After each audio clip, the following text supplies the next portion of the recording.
क्या হয়েছে মোদিজিকে বলেছেন যে কমপ্লিটলি অ্যান্টি সোশ্যাল, এরা মহিলাদের অপমান করছে।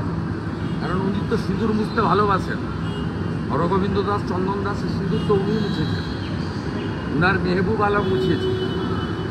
স্বাভাবিকভাবে বলবেন মোদিজির সঙ্গে ওনাকে লড়তে হবে না, ওটা আমি লড়ে হারিয়ে দিয়েছি, আবার 26-এ হারাবো।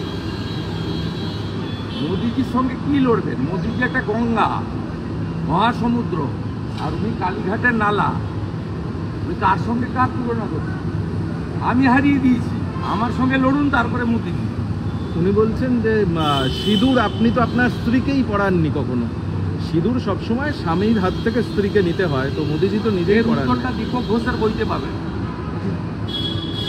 উনি এই লেভেলে অ্যাটাক করলে দীপক ঘোষের বইটা ছাপিয়ে বিতরণ হবে।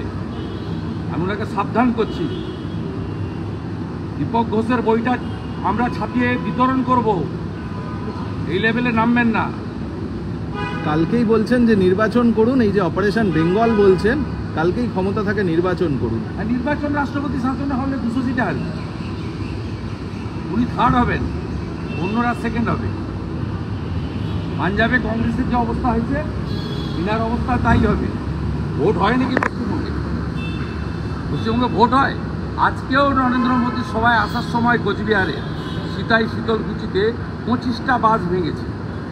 ওর আদিবাসী সমাজের প্রচুর মানুষ হসপিটালে আহত হয়েছে। ওনার এই গুন্ডাগর্দি বন্ধ, এখানে রাষ্ট্রপতি শাসনে ভোট করুন না।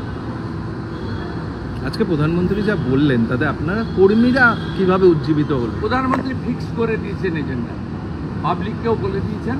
7টা বিন্দুর উপরে তিনি বলেছেন, সুশাসনের কথা বলেছেন, সুরক্ষার কথা বলেছেন, বেকারদের দুর্গতি চাকরি চুরির কথা বলেছেন, তুষ্টিকরণের কথা বলেছেন। মালদা মুর্শিদাবাদে যেভাবে ইসলামিক জঙ্গিদের দিয়ে আক্রমণ, তার কথা বলেছেন। মুখ্যমন্ত্রী বলছেন মালদা মুর্শিদাবাদ সম্পূর্ণ বিজেপির তৈরি করা, সন্দেশখালীর মতোই তারা তৈরি করেছিল। সিট বলে দিয়েছে কার তৈরি করা। মেহবুব আলম কার প্রোডাক্ট সবাই জানে। এটা হিন্দু বিরোধী, এবং আজকে যে ভাষা, এতেও মনে হয়েছে ইনি একটা মহিলা বিরোধী মুখ্যমন্ত্রী। ইনি অভয়ার বাবা মাকে কিনতে গেছিলেন 10 লক্ষ টাকা দিয়ে। তাই নারীত্ব, মায়েদের, বোনেদের, দিদিদের সম্মান এর কাছে কোনো মূল্য নেই। তাই তিনি সিঁদুরের সম্মান বুঝবেন কি করে? কিন্তু যেভাবে আক্রমণ করলেন প্রধানমন্ত্রীকে এই সিঁদুর প্রসঙ্গে, এর উত্তর বাংলার লোক দিয়ে দেবে। আমি আপনাকে বলছি, আগামী বছর এই সময় এই মহিলা মুখ্যমন্ত্রী থাকবেন না। আমি 21-এ হারিয়েছি, তো 26-এ ওনাকে বাংলার লোক প্রাক্তন করবে। ওনার সঙ্গে মোদিজির সঙ্গে লড়তে হবে না, আমার সঙ্গে লড়ুন। একবার গেছিলেন গঙ্গা পেরিয়ে ওদিকে, হারিয়ে ঘর পাঠিয়ে দিয়েছি। এবারে আমি ওদিক থেকে এসে আপনাকে এখানে বিজেপি যাকে দাঁড় করবে তাকে জেতাবো, ভবানীপুরে বাড়া। Thank you.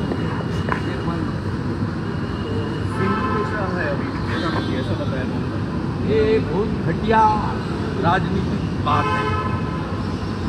इसमें पूरा जो नारी समाज, हमारा माता, दीदी, बहन, इसका अपमान है। ममता बनर्जी का आदत ही इस तरीके से है। अभुआ का जो केस हुआ था आर्टिकर में, 10 लाख रुपया देने के लिए उनका पिताजी को, माताजी को ऑफर किया। आज का जो सभा, इसका इम्पैक्ट क्या होगा? आज का जो सभा का इम्पैक्ट क्या होगा? इम्पैक्ट क्या होगा अगले दिन आपको मालूम चल जाएगा। नॉर्थ बंगाल में चल जाएगा। 1.5 से 2 लाख लोग मोदी जी का सभा में आया है। मोदी जी फिर आ रहा है। इस बार बहुत जोर से लड़ाई होगा, मोदी जी को सामने रखते हुए लड़ाई होगा।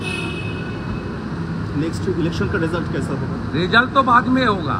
यहाँ राष्ट्रपति शासन में चुनाव कराना चाहिए। गुंडागर्दी बंद हो जाएगा।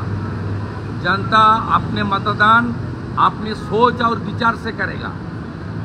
शौकत मोल्ला का और जो शाहजहां गुंडा है, इसका इशारा से जनता का मतदान नहीं होगा। मोदी जी हरियाणा ले लिया, महाराष्ट्र ले लिया, दिल्ली 27 साल बाद ले लिया। इस बार बंगाल का बारी है, वेट कीजिए।